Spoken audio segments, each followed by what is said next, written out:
ये बाजी बोले में कहीं बीच में लिखा में फिर बोले को कोई लिखा है कि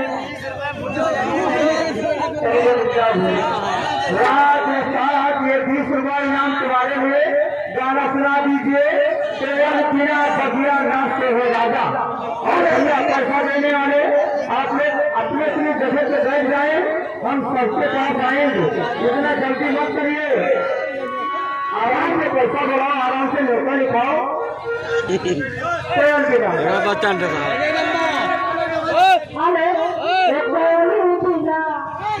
Halo,